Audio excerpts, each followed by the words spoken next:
ำเดียวแม่ตอบใจตั้งใจไปละน้อหมองขอกันพ่อยังสิแต่งกันเมื่อยามเศร้า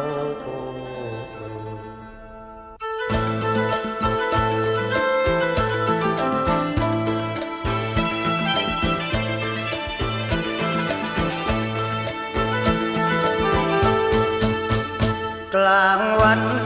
ก่อนงานเขาชื่นเช้าพรุ่งนี้เดินเข้าประตูเวียงวาญาติมิตร